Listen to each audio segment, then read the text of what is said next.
Bonjour à toutes et à tous et bienvenue sur Agile Toolkit. Aujourd'hui, le mot de la semaine va être Burn Down Chart. Donc c'est de l'anglais. Comment on pourrait traduire ça en français? On pourrait traduire ça comme courbe de reste à faire, je pense. Donc c'est assez difficile de traduire burn down. Et en général, en français, on utilise le mot anglais directement. Diagramme de reste à faire, courbe de reste à faire. En tout cas, je vais vous expliquer dans cette vidéo. C'est l'objet de cette vidéo. Le burn down chart, beaucoup de gens l'utilisent, mais il y a quand même des subtilités assez importantes à comprendre. Donc si vous ne l'utilisez pas, déjà, je vais vous expliquer ce que c'est, en quoi ça peut être utile. Et si vous l'utilisez déjà, eh bien, je vais vous expliquer quelques subtilités parce qu'il y a quand même souvent des erreurs qui sont faites avec cet outil. Mais tout d'abord, avant d'expliquer ce que c'est le burn down chart, pardon pour mon accent anglais, je dois revenir au principe itératif, qui est fondateur dans l'agilité, qui est vraiment très important. Alors, qu'est-ce que c'est le principe itératif? Eh bien, dans les méthodes traditionnelles de gestion de projet, comme par exemple le cycle en V, on aurait ici l'ensemble du projet et au départ du projet, on définirait les exigences, requirements en anglais. Ensuite, on ferait la conception de l'application, design. Ensuite, l'implémentation, donc ça concrètement, ça va être la programmation. Et à la fin de tout le projet, donc ça peut être des mois ou des années après, donc ça peut durer des années. À la fin, on fait la vérification. On fait la vérification pour vérifier que ce qui a été programmé correspond bien aux exigences qui ont été définies. Donc ça, c'est dans les méthodes traditionnelles. Dans les méthodes agiles, on va découper l'ensemble du projet en ce qu'on appelle des sprints ou des itérations. Dans la méthode SAFe, on utilise plutôt le terme d'itération. Eh bien, un sprint, c'est une période courte. Ça peut aller de 2 semaines à, mettons, 1 mois. Bon, après, ça dépend des équipes et des projets. Bon, j'ai l'impression que le standard maintenant, c'est plutôt 2-3 semaines dans les entreprises. Ça peut même être encore moins que 2 semaines, je pense, mais c'est rare. Donc mettons 2 semaines, donc le projet va être découpé en petites périodes de 2 semaines et au cours de cette période de 2 semaines, toutes les phases du projet, d'un projet traditionnel vont être réalisées, c'est-à-dire le recueil des exigences, ou plutôt la présentation des exigences à l'équipe via la présentation des user stories qui vont être développées. Il y a un nouvel ensemble d'exigences qui sont défini pour le sprint de 2 semaines. Ensuite, la partie design, développement et vérification vont se faire à l'intérieur du sprint. Et à la fin du sprint, normalement, on est censé avoir une nouvelle fonctionnalité de l'application fonctionnelle et à chaque fin de sprint, on est censé avoir toujours une application qui fonctionne avec des choses en plus. Donc, on peut voir chaque sprint comme, entre guillemets, un mini-projet de quelques semaines. Ça c'est dans les méthodes agiles, c'est le principe itératif. Donc on va itérer petit morceau par petit morceau. Alors pourquoi je vous parle de tout ça? Eh bien parce que au début de chaque sprint, il va y avoir un engagement de l'équipe. Donc avant même le premier sprint d'ailleurs, on va définir un backlog pour l'ensemble du projet qui sera plus ou moins bien défini. Certaines user stories vont être très bien définies, d'autres seront encore en cours de rédaction, en cours d'affinage ou de comment on dit, d'affinage. J'ai fait une vidéo sur le backlog refinement, c'est de l'affinage. En cours de précision, de rédaction. Alors, et en fait, à chaque sprint, on va définir un ensemble de user stories qui vont être réalisés dans ce sprint. Par exemple, pour le sprint 1, on va dire, voilà, c'est ces 8 user stories-là qui vont être réalisés. D'ailleurs, j'explique ça dans la vidéo backlog. Ici, c'est un autre mot qu'on a défini précédemment dans le glossaire de l'agilité. Vous pouvez aller le voir. C'est pour ça que j'ai mis cette vignette. Si vous allez voir cette vidéo, ça complète un peu ce que je vais dire. C'est une bonne base et voilà. Au sprint 1, on va prendre un engagement. On va aussi éventuellement définir un sprint goal, un but du sprint, un objectif de sprint sous forme d'une phrase ou de quelques phrases ou quelques fonctionnalités qu'on va réaliser. Mais concrètement, l'engagement va être représenté par un ensemble de user stories qu'on va appeler le sprint backlog. Donc c'est le backlog du sprint. Donc le backlog global, c'est l'ensemble de toutes les user story de l'application, l'ensemble de tous les tickets si vous préférez. Le sprint backlog, c'est la partie qu'on va va sélectionner pour un sprint donné. Donc au sprint 1, on va faire cette partie-là. Au sprint 2, on va faire cette partie-là, sachant que les user stories du sprint 1 sont terminés. Donc là, j'ai grillé, j'ai mis en gris. J'aurais dû le mettre pour aussi les user stories. Au sprint 3, on va faire cette partie-là. Et ainsi de suite. Donc petit à petit, jusqu'à la fin du projet, à la fin, on aura fait l'ensemble de toutes les user stories qui correspondent à l'application. Donc pour ce sprint backlog, chaque user story, donc chaque carte ici, va pouvoir être estimée. Soit on va estimer le nombre de story points. Donc là, dans cette vidéo, je ne vais pas expliquer ce qu'est le story point, mais il y aura des vidéos dessus sur la chaîne plus tard. Donc je pense pas avant 2026. Mais en tout cas, on va estimer la charge de travail que représente cette user story. Alors, c'est pas recommandé, mais on peut aussi estimer en jours hommes les user stories. Et si on veut pas se prendre la tête, on peut très bien ne pas estimer les user stories et juste compter le nombre de user stories qu'on va réaliser par sprint.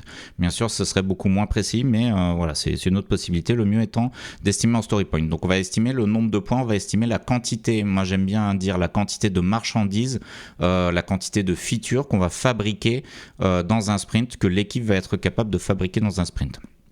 En tout cas, on va s'engager à chaque début de sprint sur une certaine quantité de features livrées et on peut voir ça comme une certaine quantité de user stories voilà, qui sont ici délimitées par ce petit périmètre rouge. Et ensuite, une fois que cet engagement sera fait, donc là on n'arrive pas encore sur le burn down chart, ça va arriver juste après. Une fois qu'on aura fait cet engagement, eh bien, on va vouloir suivre au quotidien, pendant le sprint, jour après jour, ce qui va être réalisé. Et donc, pour ça, on va utiliser un outil qu'on appelle un Kanban. Donc, un Kanban, qu'est-ce que c'est ? C'est un tableau où on va mettre tous les tickets qui correspondent à toutes les user stories. Et on va déplacer les user stories de la colonne à faire à la colonne ici done, ça veut dire terminé. Donc j'aurais pu mettre en français. Donc à faire, au départ, tout est dans à faire. Ensuite, on va, au fur et à mesure que les gens vont travailler dessus, les user stories vont passer dans la colonne en cours. Quand ils auront fini de travailler, ils vont les mettre par exemple dans la colonne à tester, où là des testeurs vont tester pour vérifier que ça fonctionne bien conformément à ce qui a été demandé. Puis une fois que le test sera fait, on va pouvoir mettre dans terminé. Donc ça, c'est un exemple de 4 colonnes assez classiques. Il peut y avoir des process beaucoup plus compliqués. Bon, le minimum, c'est à faire en cours done. Et après, au maximum, il peut y avoir des process assez compliqués de 5, 6, 7 colonnes, suivant l'entreprise et le niveau de process qu'on a. Donc là, je vais vous faire une petite démo, mais d'abord, on continue là-dessus. En fait, on continue là-dessus. Alors, qu'est-ce que c'est un burn down chart ? Eh bien, un burn down chart, c'est un graphique. Alors, je reviens avant. Ici, vous voyez que devant chaque user story, j'ai mis un nombre en bleu qui correspond au nombre de story points que représente la user story, c'est-à-dire la quantité de travail nécessaire pour la réaliser. Voilà, on pourrait dire que c'est un temps de travail, même si ce serait abusif de dire ça. En haut, vous avez la somme de tous les story points de chaque colonne. Donc là, on voit ici qu'il y a 2 user stories qui sont terminées, une de 3, une de 8, ce qui nous fait une somme de 11 story points. Eh bien, en fait, le burn down chart, il va nous permettre de visualiser ce qu'il reste à faire. Et ce qu'il reste à faire à un instant T, c'est tout ce qui n'est pas dans la colonne done. Donc, c'est la somme de ce qui est dans les 3 colonnes précédentes. Donc, au départ, mettons qu'on a 100 story points à réaliser. Eh bien, le burn down chart, ça va être une courbe qui va partir de 100. À la fin, on voudrait qu'elle atteigne 0, ça signifierait qu'il n'y a plus de reste à faire, et s'il n'y a plus de reste à faire, ça veut dire qu'on a tout fait. Alors ici, sur ce graphique, il y a un petit reste à faire à la fin du sprint parce qu'il y a certaines choses qu'on n'a pas eu le temps de terminer. Et donc jour après jour, la quantité de travail qui reste à faire diminue parce qu'on fait une partie du travail. Donc ça diminue plus ou moins rapidement jour après jour et on est capable de suivre comme ça l'avancée des travaux. En pointillé bleu, j'ai mis une ligne droite qu'on appelle souvent idéale, le rythme d'avancement idéal régulier, mais on va voir après que cet idéal est en fait irréaliste. Je vais vous expliquer pourquoi juste après.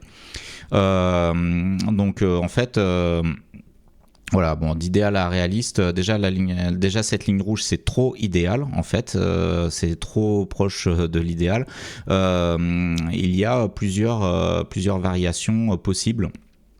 Par exemple, ici, au départ, les premières user stories qu'on va commencer à développer au jour 1, c'est rare que dès le jour 1, on arrive à mettre des choses dans Done parce que il faut les faire, les développer ici, il faut les tester, il faut qu'une personne teste, donc tout ça en un seul jour et que ça soit validé et que ça arrive en Done. Donc c'est quand même assez rare que ça soit fait dès le jour 1. Donc en général, les premiers jours, c'est plus lent.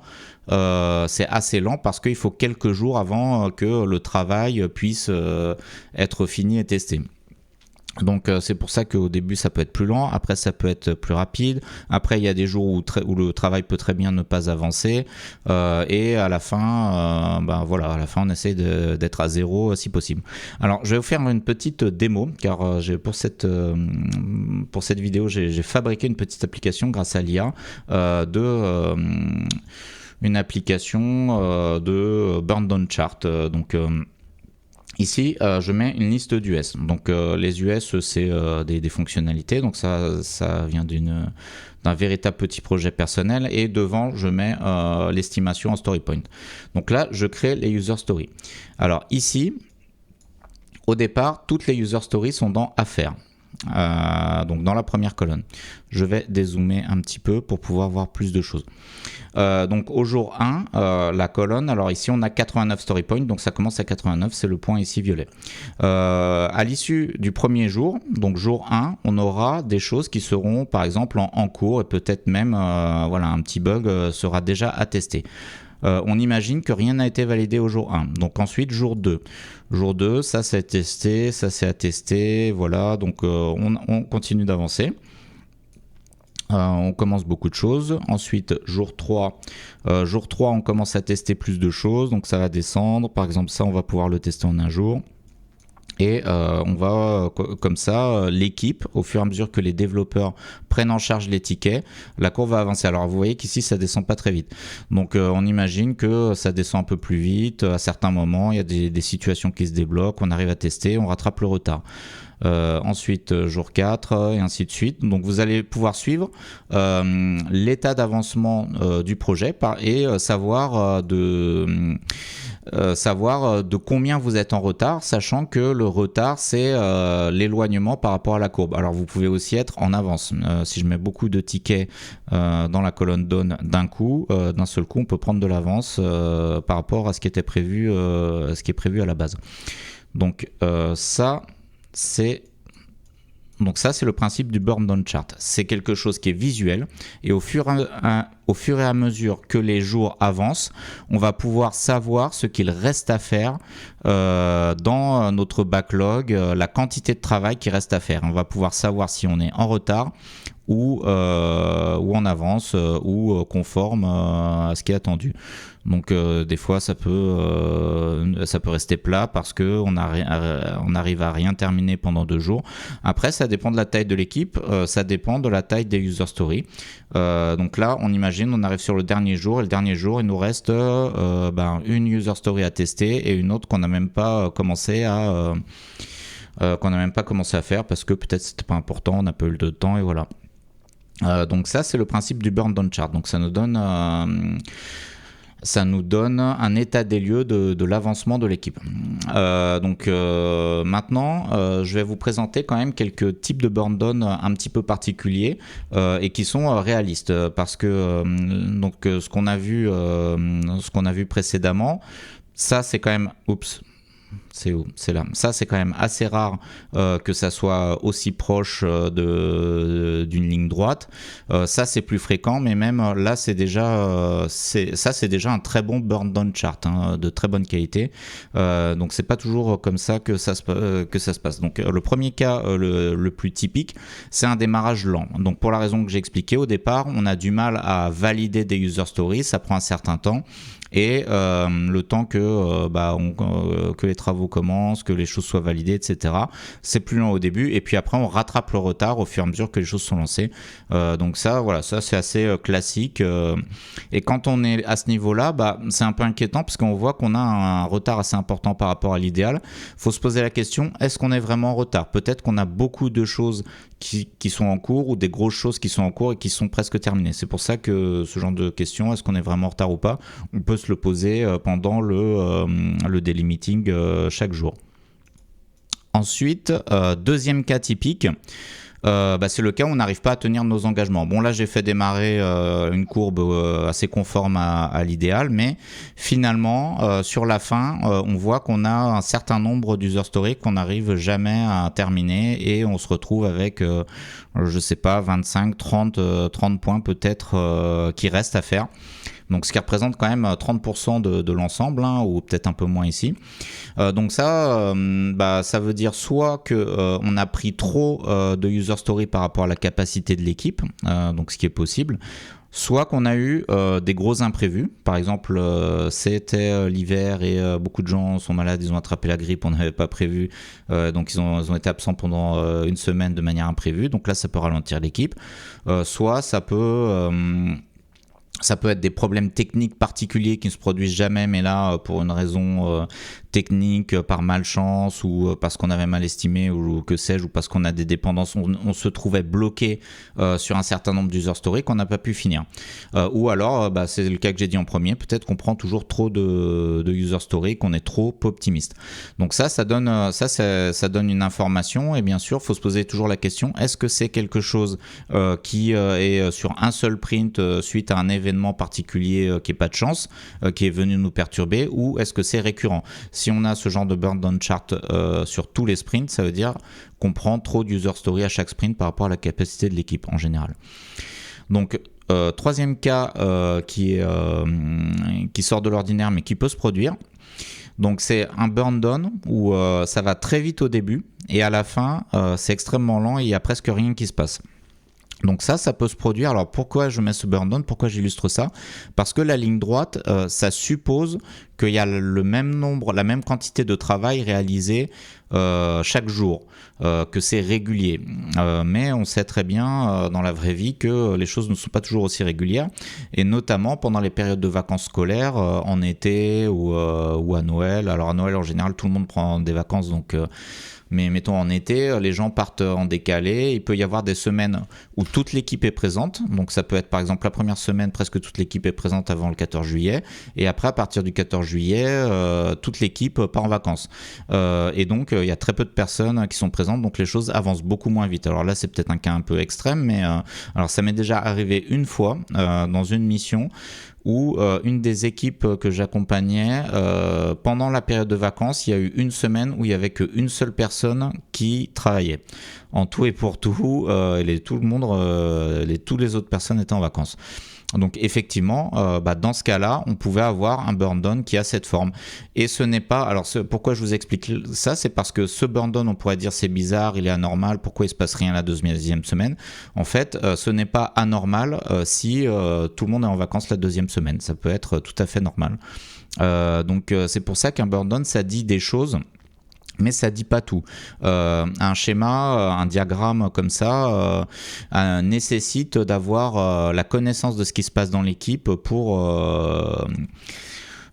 qu'on puisse l'interpréter correctement. Alors ça, c'est quand même un cas, là ça dit qu'il y a quelque chose qui se passe mal, alors je l'ai mis quand même. Là, c'est un burn down où on n'arrive jamais à terminer aucune user story, et en plus on en rajoute en cours de route. Donc rien de ce qui est prévu n'arrive à se faire, et en plus au fur et à mesure, jour après jour, on rajoute de temps en temps des petites user stories, etc. Par exemple, on n'arrive pas à avancer, le PO il nous rajoute des choses à faire sans tenir compte de notre avancement réel. Donc ça c'est quand même rare, mais ça peut exister. Alors peut-être pas des cas aussi extrêmes que ça, mais ça peut exister des fois, des courbes où il y a des pics qui remontent et où à la fin on ne livre qu'une petite partie de ce qui était prévu. Donc là c'est le signe qu'il y a quelque chose qui ne va pas. Soit on est bloqué dans la réalisation des user stories, soit elles sont mal écrites, soit il y a trop de bugs et on n'arrive pas à les valider, donc ça peut être plein de raisons différentes. Donc ça, c'est un burn down particulier qui peut exister. Donc si vous voyez ça, là, il faut vraiment vous inquiéter et il faut vous poser des questions, parce que même si les gens partent en vacances, ça peut pas expliquer un tel burn down chart. Donc voilà, donc ça, on pourrait multiplier les exemples. Je ne vais pas aller plus loin dans les exemples dans cette vidéo, mais c'est quand même un outil de compréhension, mais qui ne suffit pas à lui tout seul. Parce que il y a plein de... comme on vient de le voir, il y a plein de situations qui peuvent faire que le burn down a une forme qui paraît un peu particulière, alors qu'en réalité, ça correspond à une situation normale. Ou alors, ça peut nous donner des petits indices sur ce qui se passe. Alors, c'est jamais vraiment linéaire, c'est quand même rare d'avoir un burn down qui suit la pente linéaire. Alors, c'est rare, mais ça peut arriver. Ça peut arriver si votre équipe, par exemple, travaille de manière régulière, donc c'est-à-dire que vous avez une grosse équipe de 10 personnes et statistiquement, il y a à peu près toujours le même nombre de personnes qui travaillent tout le temps. Donc, mettons, il y a 8-9 personnes qui travaillent tout le temps. Donc ça va être assez régulier, même s'il y a des gens qui partent en vacances de temps en temps ou qui sont absents un jour ou deux. Mettons, si on est dans une période où il n'y a pas de vacances, eh bien tout le monde peut très bien travailler tout le temps, voilà, pendant les 2 semaines. Ensuite, pour que ça descende rapidement, il faut avoir des petites US, ou du moins il faut que dans le backlog il y ait des US, des user stories faciles à réaliser, et que le rythme de travail, qu'on ne soit pas vraiment bloqué, qu'on arrive toujours à avoir un rythme de travail assez régulier sur un bon volume d'US et sur des petites US. Donc là on peut avoir quelque chose de proche de la courbe, mais c'est quand même plutôt rare, donc c'est jamais vraiment linéaire, donc il faut faire attention à ça. Nécessité d'une bonne mise à jour de l'outil. Alors oui, vous pouvez très bien avoir une équipe qui travaille parfaitement bien, de manière parfaitement régulière, etc., où les user stories sont validés, mais qui ne met jamais à jour le Jira. Donc c'est-à-dire, qu'est-ce que ça veut dire? Ça veut dire que l'équipe ne bouge pas ses user stories, elle laisse tout dans la même colonne. Donc il faut bien que quelqu'un édite. Donc quand un développeur commence à travailler une user story, doit le mettre en cours. Quand il a terminé, doit le mettre à tester. Et la personne qui teste doit le mettre à done quand c'est effectivement testé. Mais si les gens ne font pas la mise à jour de l'outil, eh bien, il n'y a rien qui va se passer et la courbe va rester la même. Donc ça nécessite un petit peu de discipline. Donc bon, ça c'est pas extraordinaire, mais c'est à signaler quand même. Ça peut expliquer le fait qu'un burn down chart ne bouge pas. C'est peut-être simplement que ce n'est pas à jour. Ensuite, usage interne à l'équipe. Alors j'ai mis top secret, c'est pas forcément secret, mais un burn down chart, c'est un outil qui doit être utilisé par l'équipe pour savoir où elle en est. Ça doit pas être un outil pour le management, pour mettre la pression à l'équipe, etc. Parce que en fait, il peut y avoir des bonnes explications à certains burn down. Ici, si on termine pas, ça peut être un problème technique particulier, ça peut être des gens qui sont malades, qui ont la grippe, etc. Ça peut être tout à fait normal. Donc si c'est une personne qui est extérieure à l'équipe qui va interpréter le burn down, elle va pas avoir les informations, elle va peut-être mettre la pression, chercher à comprendre, etc. Bon, ça peut perturber l'équipe. Bon, si on a des écarts sur un seul sprint, c'est pas très grave. Et si l'équipe a des écarts, elle doit s'occuper elle-même de corriger ça, accompagnée du Scrum Master. Qui va proposer des solutions, notamment via la rétrospective.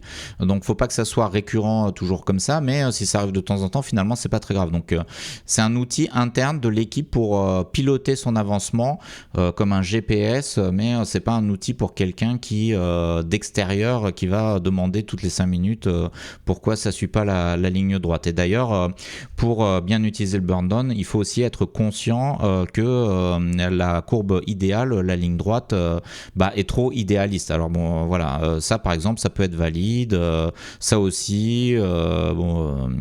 Donc, faut avoir les informations que je vous dis dans cette vidéo, faut en avoir conscience. Donc attention à ne pas être dans l'excès de suivi non plus. Il peut y avoir des variations pour toutes les raisons que j'ai dit, je vais pas les répéter. Donc faut pas s'en servir pour fliquer les gens. Faut s'en servir pour comprendre une situation, pour l'étudier, mais c'est important de ne pas fliquer les gens.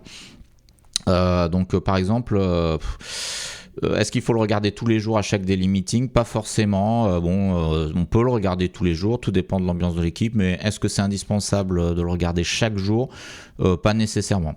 Ensuite, ça permet de connaître très rapidement l'avancement. Ça, c'est un peu le but, hein, mais ça ne dit pas toutes les informations parce que voilà, ça dépend d'autres paramètres que j'ai expliqués. Est-ce que les gens sont en vacances la deuxième semaine ou pas? Est-ce qu'il y a des points de blocage? Si ça avance pas au début, c'est peut-être pas grave si tout est en cours et que ça va être validé bientôt. Donc voilà, ça donne une idée de l'avancement, mais qui est pas si précise que ça. Alors, ça permet de réagir en cours de route. Si on voit qu'on est vraiment en retard et qu'on voit qu'il y a un gros écart à un moment, par exemple ici, et on se dit ah mais en fait on est bloqué sur tout un tas de points, on a besoin d'aide sur tel sujet technique, on doit demander à un expert, et bien ça peut nous permettre de réagir si on se dit qu'effectivement on est en retard et que c'est anormal et que c'est pas juste un retard parce que c'est en cours de test et que peut-être qu'on est vraiment bloqué. Donc là ça permet de prendre des actions en cours de route à l'équipe d'elle-même pour essayer de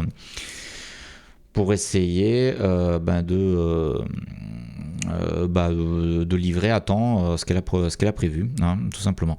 Alors ça permet de connaître rapidement l'état d'avancement. Ici j'ai mis une barre de progression. C'est un peu comme une barre de progression. Alors c'est plus précis que la barre de progression, mais pas si précis que ça, parce que ça dit pas tout non plus.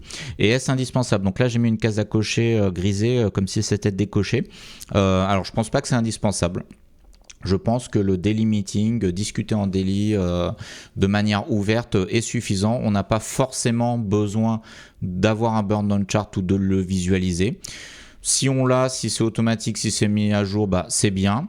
Mais si on l'a pas, ça dépend de la quantité de backlog, ça dépend de la pression qu'on a sur l'engagement. Bien sûr, si on a beaucoup de choses à faire, si on a des engagements très forts parce qu'on est dans un contexte d'agilité à l'échelle où d'autres personnes attendent le travail qu'on a à réaliser, ça peut être intéressant d'avoir le burn down chart pour piloter l'avancée des travaux. Mais on peut très bien être sur un projet plus détendu où on a moins de pression sur les engagements et on peut très bien aussi arriver à produire ce qu'on avait prévu à peu près dans les temps sans avoir besoin de piloter au jour le jour avec un burn down chart ou d'autres techniques. Donc pour moi c'est pas indispensable, ça peut être bien si on l'a, mais attention à ne pas transformer ça en instrument de contrôle, surtout que c'est délicat, faut avoir conscience de tout ce que j'ai dit dans cette vidéo, c'est pas parfait, ça ne dit pas tout, voilà, c'est principalement à usage interne de l'équipe pour piloter un peu comme un GPS qui va nous dire à quel point on est loin de la trajectoire et si on est en retard ou en avance. Voilà, donc ça c'était le mot burn down chart. Donc j'espère que ça vous a intéressé. À mon avis c'est plus compliqué qu'il n'y paraît, hein. Il y a toutes les explications que j'ai données. En tout cas je vous remercie pour votre attention et je vous dis à bientôt pour de nouvelles vidéos.